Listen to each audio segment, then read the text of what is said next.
수험생 여러분 안녕하세요. 상크이저스입니다. 이번 영상은 공무원 선생님들이 공무원 영어를 공부할 때 보통 영어 점수를 몇 점을 잡고 목표로 하고 공부하시나요? 저는 생각했을 때 컷이 낮은 특수한 직렬 아니고서는 영어는 85점 이상 정도 나오시면 좋을 것 같습니다. 영어라는 과목은 영어 강사로서는 전략 과목이 되긴 쉽진 않아요.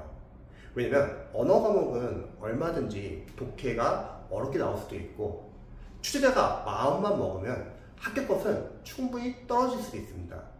따라서 여러분들이 공무원 영어를 공부하면서 85점 이상이 나오면 좀 안정적으로 아마 여러분들이 공부할 수 있을 텐데요. 뭐 85점 나와서 떨어진다 그런 건 거의 없거든요.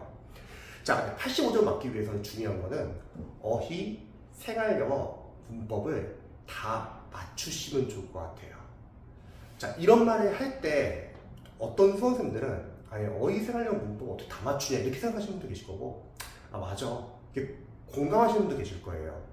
그런데 어휘, 생활영어, 문법을 다 맞춰야 하는 이유는 그쪽 파트는 암기 파트에 많이 가까워 가지고 여러분들이 공부를 꾸준하게 하면 다 맞출 수 있습니다. 근데 문제는 뭐냐면요, 수험생분들은 틀린다는 거죠.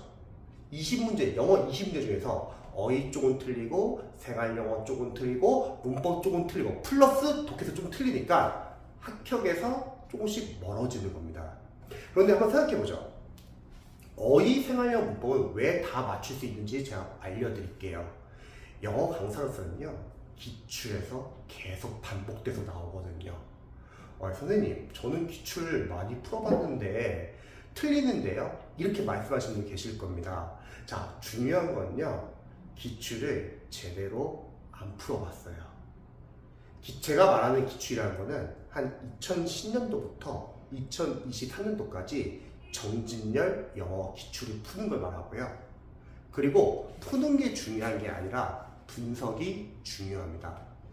우선 어휘, 생활영어, 문법은요, 어휘 1시간, 어휘랑 생활영어 합쳐가지고 1시간, 문법 1시간은 고정을 시켜주시면 좋을 것 같아요. 만약에 저는 어휘랑 생활영어, 문법 잘해요. 그런 분들은 줄여도 상관없어요. 근데 그게 아니신 분들은 1시간 계속 고정해서 공부를 해주세요. 거기서는 여러분들이 계속 꾸준하게 감을 유지해가지고 푸는 연습을 계속 해주시고 틀리고 내 걸 만들고 그래서 다 맞춰야 하기 때문에 시간을 줄이지 마세요. 어느 정도 잘하시는 분들이 아니라면요. 선생님, 저는 근데 어휘랑 생활영어 문법 계속 틀리는데요. 그런 분들이 왜 틀리지 제가 설명드릴게요. 자, 이겁니다. 여러분들이 단계별 연습을 제대로 못하시고 기출을 제대로 찾지 못한 상황에서 다른 걸 공부하고 계세요. 뭐 하프 모의고사, 랜덤 문제 섞어버린 거, 막 몇백제, 몇천제. 그런 게 나쁘다는 건 아니에요. 그런데 영어 강사로서는 우선순위가 있는 겁니다, 여러분. 영어라는 과목은 언어 과목이기 때문에 여러분 일단 단계별로 기반 연습을 해주신 다음에요, 기출을 제대로 활용해 주셔야 되는데 많은 학생들이 기출을 제대로 분석을 하신 분들이 많지가 않아요. 왜냐면 영어 강사님들 커리에서 연도별 기출이 없거든요. 보통 유형별 기출. 그리고 보통 막 하프 모의고사가 어려운 여러 가지 문제를 막 풀라고 해요. 근데 중요한 거는 영어 강사로서는 공무원 영어는요, 기출이 가장 좋아요. 문제의 질이 가장 깔끔하고 좋거든요. 계속 반복이 되거든요. 근데 많은 학생들은 문제가 뭐냐면 그 중요한 기출을 제대로 분석도 안 하고 다음 과정으로 넘어간다는 게 문제입니다. 그래서 어휘, 생활영어, 문법은 단계별로 연습해주고 기출을 철저하게 분석해주세요. 부탁을 드릴게요. 기출을 철저히 분석해주세요. 선생님, 저 유형별 기출 풀었는데요, 양 적어요. 빠진 내용 많습니다. 선생님, 저 기출 풀었는데 다시 풀어도 돼요? 푸세요. 또 틀려요. 중요한 거는 기출을 푸는 게 아니라 분석이 중요하다. 문법을 예를 들어볼까요? 보통 수험생들 제가 과외 수업을 하면서 느낀 건 뭐냐면 수험생들이 이제 뭐 테스트를 해도 그렇고 평상시 영어 상담을 해도 그렇고요, 일반 학생들이 문법이 틀린다는 건요, 인강을 많이 안 써서 틀린다? 아니요. 그럼 공부를 많이 안 해서 틀린다? 아니요.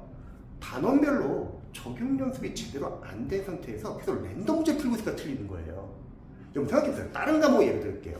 우리가 어떤 개념 맞추기 위해서는 먼저 그 이론을 공부하고 관련된 단원별 문제로 적용 연습을 하고 틀려보고 깨져보고 옆에다 추적 포인트 적고 관련된 이론수 참고해서 단권화시키고 반복해야지 내게 된다는 거죠. 근데 이상하게 영어는 이게 잘 안 돼 있어요. 왜요? 다들 랜덤 문제 위주로 넘어가요.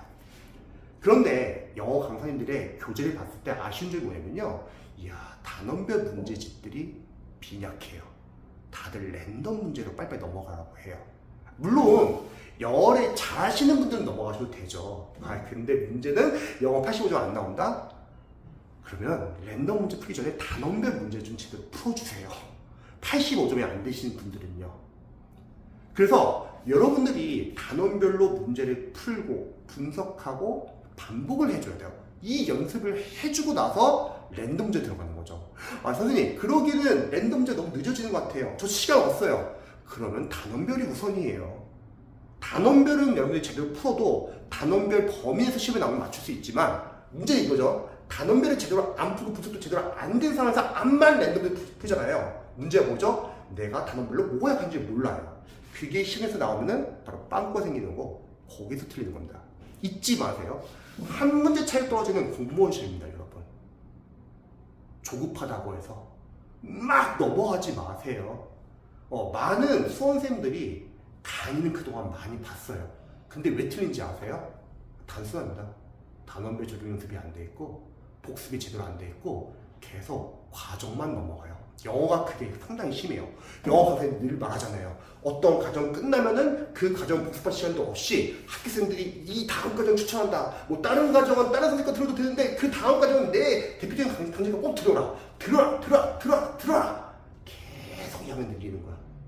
그러니까 영어 잘하시는 분들이 상관없는데 못하시는 분들은 넘어가기만 하지 제대로 약점이 안 잡혔다는 겁니다. 테스트 해보면 그게 나와요. 단원별 연습이 제대로 안 됐다는 거. 그래서 정리할게요. 영어는 85점 이상 맞으면 좋다. 근데 어휘생활 영어 문법은 암기가 강하고 거의 기출 내에서만 나온다. 그러니까 단계별 연습을 하고 나서 기출까지는 제대로 분석을 하자. 그 다음 과정은 여러분이 낳는 시간에서 하면 돼요. 근데 기출까지는 제대로 해도 85점 이상은 나옵니다. 그래서 혹시 영어 85점이 안 나오신 분들은 한번 고민을 해보세요. 내가 혹시 어휘생활영어 문법에서 조금씩 틀리는 게 아닐까? 그러면 85점이 안 넘는다면 어휘생활영어 문법은 계속 꾸준하게 공부를 해주시면 좋습니다. 걱정 마세요. 시험 때만 잘하면 돼요. 그 전까지 많이 틀려도 상관없으니까 틀리고 보완하고 틀리고 보완하고 교정하고 틀리고 보완하고 교정. 그렇게 해서 여러분이 시험에 갔을 때 내가 어느 정도 아는 범위에서 나오면 맞추면 되는 겁니다. 영어도 기출이 상당히 중요합니다. 근데 많은 학생들이 기출은 제대로 안 하고 다른 과정을 하고 있다는 게 문제인 거죠.